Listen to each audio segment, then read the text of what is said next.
There we go. Okay. Good afternoon, everybody. I know people are still coming in, but the nature of the bite-sized webinars is we've got 30 minutes and we've got a very exciting and important topic to get through. So we'll start on the dot today, and I'll whip through our introductions so we can get into our main content. So today's webinar is about how to set a credible zero carbon target, and I'm joined by our guest Allan Wickham, who is head of property services from NatWest. I'll get into a little bit about that in a couple of minutes' time. But before that, I'm going to give a very quick overview about the SFMI as we are hosting the event. We run these events, if this is your first one, we've been running these on a monthly basis, every same time each month at lunchtime. And these bite-sized webinars are all about sharing and collaborating, sharing best practice in order to drive the FM industry. Because there's the SFMI, which stands for the Sustainable Facilities Management Index. Our purpose is to embed sustainability into the management and operation of the FM sector. We do this through a number of streams, and this bite-size webinar series is one of those methods that we use to help embed sustainability. But also we provide, as a key core function, we provide a sustainability roadmap to the FM industry. So if you are part of that industry or have relations to it, then please do check out the roadmap that we provide and kind of read about it. You'll see various reports which are highlighting where the industry needs to get to and how the drivers as to why it should be embedding sustainability. One of the other key pillars is to upskill the sector and celebrate success and share it. And that's because we want to help evolve the FM industry. We feel the FM industry has a vitally important part to play in sustainability, because it has direct access to lots of buildings, commercial buildings around the country. Also, it has a huge workforce as well, so it has the ability to kind of generate not only environmental improvements through the operations and the buildings that it works with, but also through the people that it hires, employs, subcontracts, and also the supply chain. And so there's a lot of social value that can be developed through the industry as well. And so, all of this comes together to show that the FM industry can have a real impact on the environmental, social, and governance kind of impacts of as an industry. So, moving forward, we have, I believe this is our 6th bite-sized webinar event. And I'm going to be welcoming now Allan Wickham, who is the head of climate and data at NatWest. Now, Allan has been leading NatWest's own zero carbon program through their operations, and is essentially kind of driving the zero carbon program through the NatWest operations. Before I hand over to him, I'll just let you know that this is, as a short, Allan will be speaking for about 15-20 minutes or so, but we will be taking questions at the end. So please do use the chat function or the questions function. Send in your questions as Allan is talking, and we'll have a little discussion at the end as well to try and answer as many of those as possible. If we can't get through them, then we will try and kind of get back to you with those responses as well afterwards. So hopefully nothing will go unanswered. So Allan, over to you now. I've got your slides. I'm just going to flick to yours. Thanks, Chris, and good afternoon, everyone. Really pleased to be here to speak to you today. So we started our net zero journey about 18 months ago. As Chris mentioned, I look after net zero for our own operations. And this isn't meant to be a definitive guide on net zero, but what I wanted to share today were some of the considerations and some of the some of the learnings that we've encountered as an organisation going through this process, and hopefully inspire and help some others on this journey, and to raise some important questions that you can be asking yourselves. I'm going to aim to talk for about 15 minutes. As Chris said, please put your questions into the Q&A, and we'll try and get through as many as we can at the end. So as I mentioned, this journey started about 18 months ago. If you can move on to the next slide. Thanks, Chris. And at that point in time, we redefined our purpose as a bank. We wanted to help the communities, our customers and colleagues to thrive. And as part of that, we set one of our key pillars underneath that being climate. So we set the ambition to be a leading bank in the UK and Republic of Ireland, helping to address the climate challenge. So as an organisation, we set out to tackle the climate challenge. We wanted to do that because sorry, I'll put my put my tooth back in and start again. So the reason net zero is part of this is net zero is where there's no incremental greenhouse gases going into the environment. And we wanted to balance our operational impact with the equivalent removal of carbon from the atmosphere. And we felt it was important to do that because we wanted to help limit the warming globally to 1.5 degrees. So as part of our purpose back in February last year, we said that we would do what we could to align to the science behind the Paris Agreement. Chris, if we move on a slide. So we set out a net zero strategy that kind of follows 5 key steps. So the first is to quantify. We then looked at reductions, substitutions, removals, and engagement. And if you look at a net zero strategy, most of them will have these types of elements within it. They might not be called exactly the same type of thing, but this is kind of the approach as I've kind of thought about it and defined it. So in terms of quantification, some of the key considerations for us were the scope. So in terms of scope, most definitions agree that you need to cover your value chain in order to be credible. So as a bank at a high level, we've committed to the Net Zero Banking Alliance, and that commits us to transition all of our operational and financed emissions to net zero by 2050. But once you get beyond those kind of headline definitions, there are multiple definitions out there, and multiple ways of achieving net zero, and you need to find the right strategy and the right pathway for you as an organisation. What I would say over the last 18 months is a few of those definitions have come to the fore, so life is getting easier. But when we set out, one of our key learnings was to make sure that how we had defined net zero was clear, transparent, and we made sure that it was included in our basis of reporting. So whichever route you go down, make sure that you give people that kind of clarity, that transparency, and make sure that you can't in future be accused or have any connotations of greenwashing. I've already mentioned that there are different pathways to achieving net zero. And one of the things that we started to think about was influence. So the closer that things are to your own operation, the easier they are to do, but also they're also potentially less impactful. So our own operations, for every tonne of carbon within your own operations, the CDP say that you will find about 5.5 times that within your supply chain.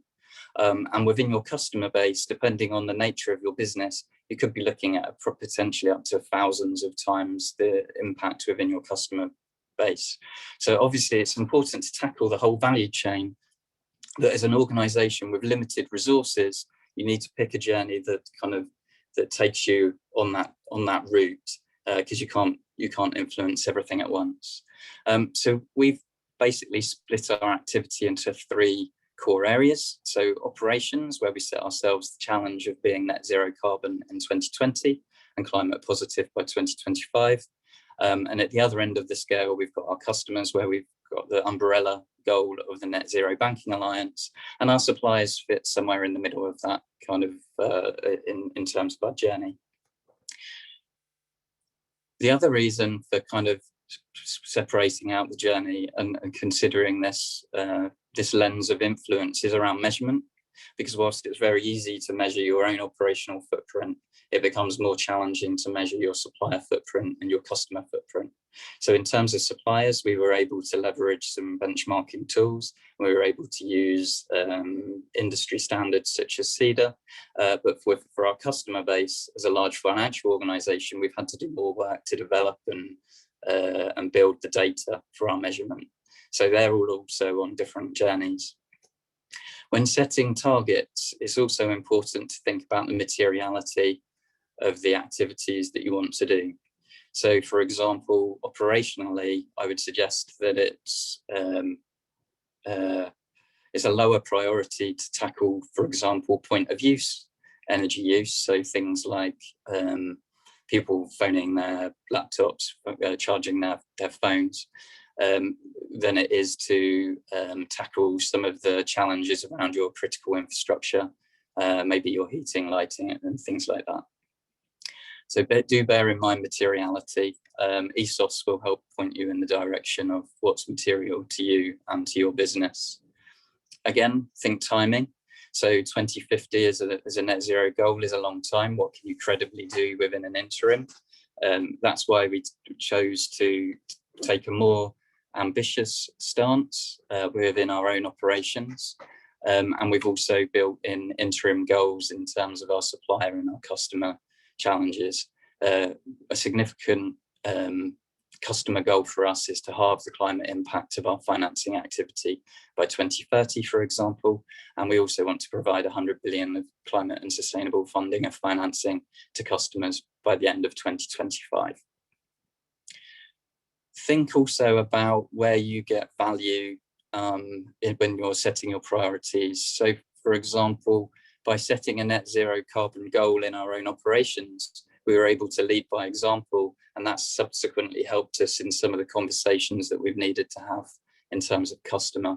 So build your credibility over time and use your kind of priorities to make sure that they're taking you in the right direction on this journey. So that's some of the thoughts that we've got around quantification. If we could move on, Chris, to reductions. So I mentioned reductions earlier. So when we set our net zero goal back in February 2020, this is our operational goal. We'd already reduced our carbon emissions by 61% between 2014 and 2019. And that felt like the right point in time to take accountability of our residual emissions and to set a net zero goal for 2020. So we chose at that point to offset our residual emissions and become net zero for our own operations. What I would say also happened in 2020, though, was the coronavirus. And we went from quite a traditional view of where are our operational emissions. So, for instance, on the left-hand side here is probably a couple of charts that you may have seen in a previous SFMI presentation before coronavirus even happened, which were what were the sources of our emissions at that point in time. And they were electricity, travel, gas. And then when you looked at electricity, it was primarily in your office environment. And it was all around the critical infrastructure of that and the ventilation and temperature control within that office environment. Obviously, with coronavirus came new ways of working. We had 50,000 colleagues working from home. We needed to reflect that in our operational footprint and in our offsetting. So as an organisation, we did some work with Lloyd's, EcoAct and some other organisations to help to measure and quantify the impact of all our colleagues working from home in terms of carbon emissions. And then we started to offset those carbon emissions.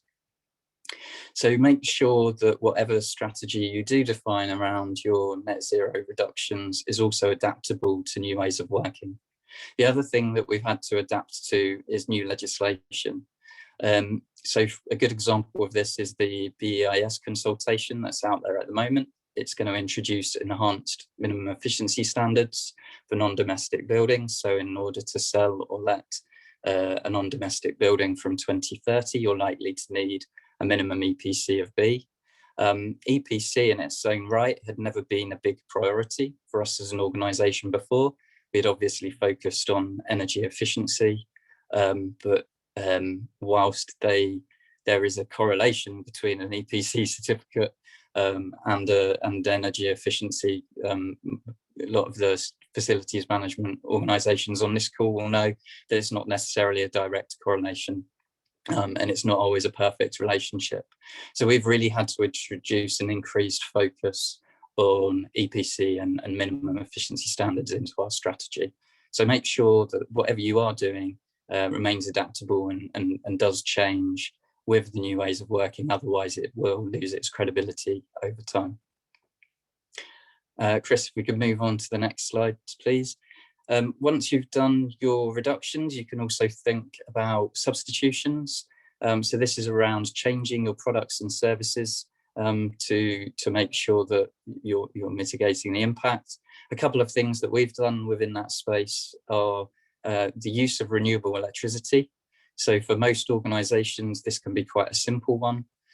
We've done it by procuring only electricity from renewable sources in the UK and ROI, where we're the responsible procurer.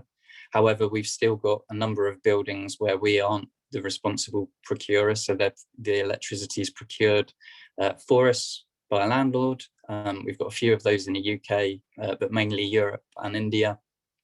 So what we've decided to do there is we're taking the approach of purchasing renewable energy certificates so that we can move all of our electricity towards renewable sources. One of the interesting things that we're doing in that space at the moment, because we recognise that by buying renewable electricity in the UK and purchasing renewable energy certificates, we're actually using our purchasing power to take from existing capacity. One of the things that we want to do is improve the capacity of the grid. So we're looking at utilising some power purchase agreements to provide additional renewable energy capacity to the grid in the UK. And we're shortly hoping to do 2 deals for approximately 30% of our UK energy demand. So they're 2 long-term PPAs, which will allow a third party to invest in the capacity within the grid. We're also looking at our electric vehicle strategy. So some things that we're doing there is we're installing electric vehicle chargers in 600 of our office spaces across the UK and Republic of Ireland. Our goal is to do that by 2030, though in reality we will have done the majority of that within the next couple of years. And the reason we're doing that is we want to encourage our colleagues to transition as well. And we're also looking at upgrading our job need fleet. So we've got about 300 vehicles where colleagues are doing more than 10,000 miles a year. So moving all of those to electric vehicles as well, and working with them to also implement some home charging solutions. So once you go through a process of removals and substitution, you end up with what's left to do, which is where you then need to look at removals. So what we've done in terms of removals is we've chosen to offset with credible removal credits. So we've used sequestration. We've used an afforestation project called TIST, the Small Tree Planting Programme, to offset our emissions for 2020 and for 2021. And we've used a Kenyan grassland project, which captures carbon through soil sequestration to offset our emissions in 22 to 2024. Some of the considerations in that space that we've looked at are how do you make sure that they're credible? So we've engaged with third-party experts. Whilst the industry is unregulated, we've chosen credits which are ICROA best practice or an equivalent best practice. And also we've made sure that they are verified either by something like the gold standard or the VCS standard, so one of the more sort of credible standards out there. And we've also looked at double certification. So as well as certifying the carbon credit itself, we wanted to have additional social benefits. So we've looked at double verification with things like the CCB. So a good example of that is TIST. So as well as the carbon credit from the tree planting, also there's social benefits. So we were lucky enough to hear from one of our Ugandan farmers. Traditionally, people in her local council who were female were unable to be landowners. The local community has been working with TIST, and through that work with TIST, females in that community are now entitled to become landowners. So some good social benefits associated with these projects, as well as the actual underlying carbon credit. And we were keen that that was very important to us. Another big consideration when committing to offsetting is around your security of supply and price certainty. So once you commit to this step, there's not really any going back on it. It's kind of a one-way instrument. So what you need to consider is, have you got security of supply? Hence we built out to 2024 when making the commitment, and where are you in terms of price certainty? So with prices forecast to come up to upwards of £100 per tonne by 2030, and prices for very credible credits already kind of starting to achieve above £10, and I've heard of some as high as £30 per tonne recently. We're certainly going to see prices of credible credits increasing. That's not to say that there aren't still cheap credits to be had, but you would probably want to apply a bit more scrutiny to where those are coming from. The other big consideration for us in this space was, when do we offset? Do we do it sequentially or concurrently? So traditionally, you would reduce all of your emissions across the value chain and then offset the remainder. We've obviously chosen to start to offset our operational emissions now. We're going to offset 120,000 tonnes per annum for the next 5 years, and we've also set ourselves the goal of continuing to reduce our carbon emissions by at least another 25%. That means by 2025, we'll be capturing more carbon than we're emitting from our own operations, and we'll be climate positive for our own operations. The reason we've taken that approach rather than to finish the reduction and then start the offsetting is, I think it's a time issue. So carbon budget that's left, I think, is something like 420 gigatons that was in the IPC report.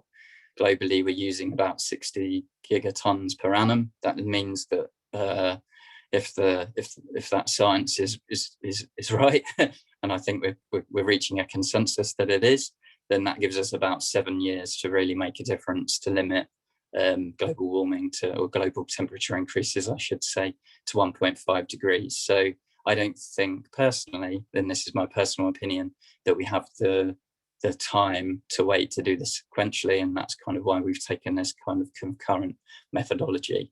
I would always advocate doing your reductions first before your removals if you've got limited resources. But if you have the resources to do both at the same time, then obviously I think it's better to do that. If we can move on to the last slide, and then we'll open up for questions. The final stage is obviously engagement.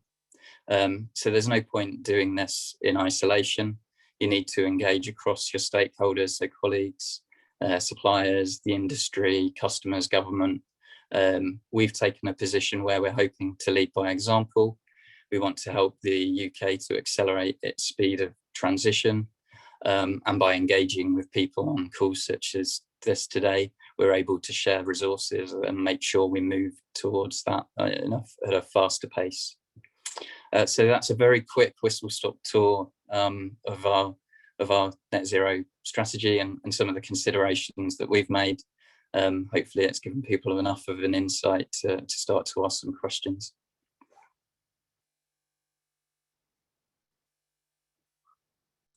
There we go, reaching for the mute button.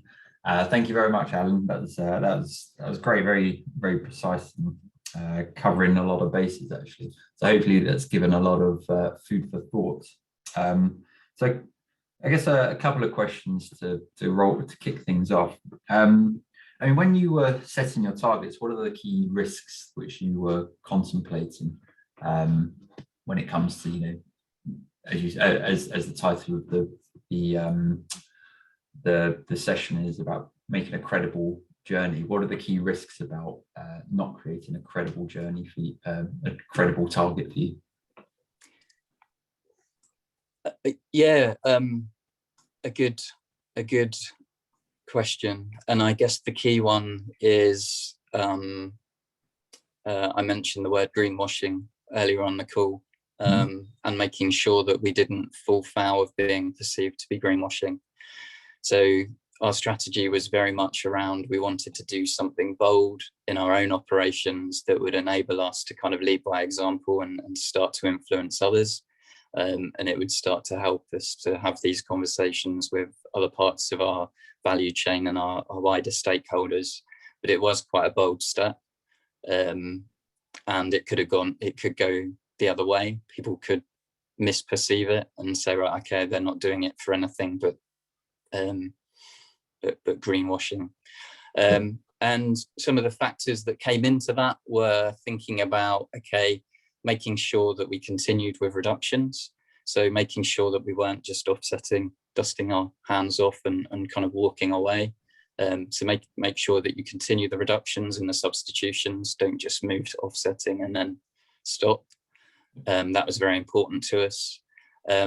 Making sure that we were also in a position where we weren't exposing ourselves to considerable risk around the offsetting side of things. So again, it's very important to pick the credible offsets, because if you fail to do that and you go for the cheap ones in an unregulated market, you don't really know what you're funding. So the principles that we applied around our offsetting was really important to us as well, to make sure we achieve that credibility. Sure. And then a question from we have Catherine, who's asked about how science-based targets, or science-based targets initiative, did that feature in your into the development of your strategy and targets? So to what extent did SBTI inform our targets? Yeah. So reasonably heavily. So back in 2015, when we set our reduction target we set a 5-year reduction target to take us to 2020 back in 2015. And at that point in time, we looked at some of the methodologies that were out there around science-based targets. At that point in time, the SBTI hadn't come up with its financial services methodology, at least not in the kind of the guise that it is today. So whilst we aligned our operational target to the science, and we set ourselves a 45% reduction challenge over that 5-year window, we didn't actually come out and call it an SBTI aligned target. On the customer side of things now, we are working with SBTI and others on the measurement and quantification side of things to make sure that we have credible transition pathways for our highest impact areas. Cool. And I think finally one more question was from Clara. So when you're creating your targets, did you have to have an overall business case which actually showed cost savings as part of the emissions reduction or the carbon emissions reduction, or actually was it separate from costs, and actually this was something that business had to do anyway?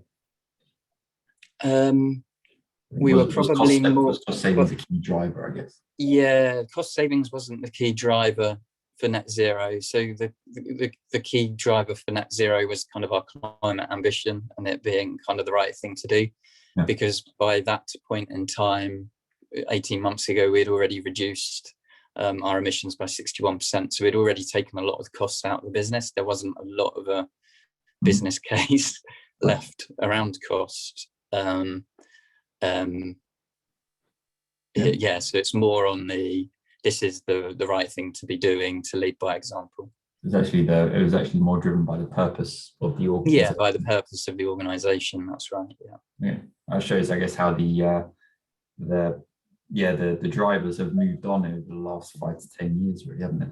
Because 10 years ago, it would have always been around cost savings the whole time. But actually, things have changed somewhat for certain organizations.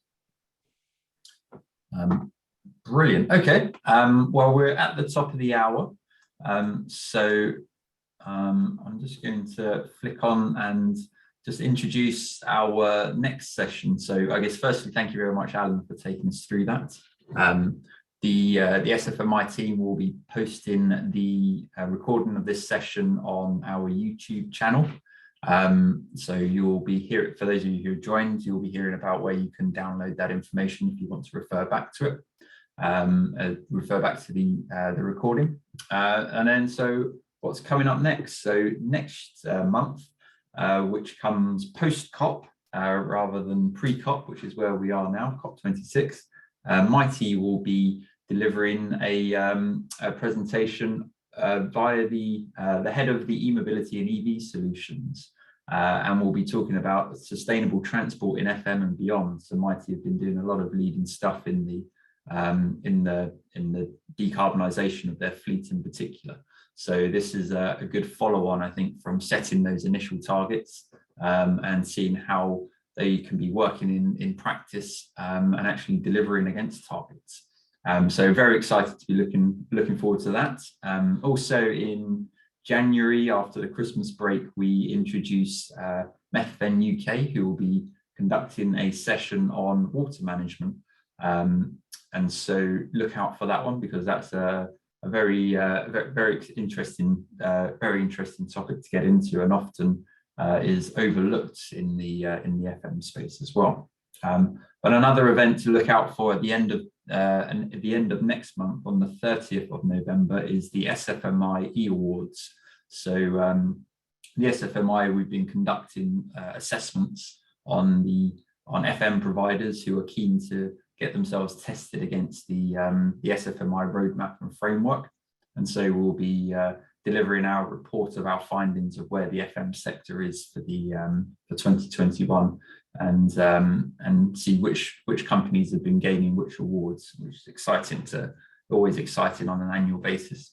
And then also we will be releasing our report called Sustainable Procurement in FM, the Way Forward. So actually, Allan helped contribute to this event, and it's a look at how FM can be procured and in order to integrate sustainability into that FM procurement approach. So please do look out for that. So thank you very much, everybody. As I mentioned, we'll be sending around the recording for this, and if you have any further questions, please do send them into the SFMI team, responding to the email that goes out. So thank you very much, Allan, and thank you very much to everyone who attended. Have a good day. Thank you. Thanks, Chris.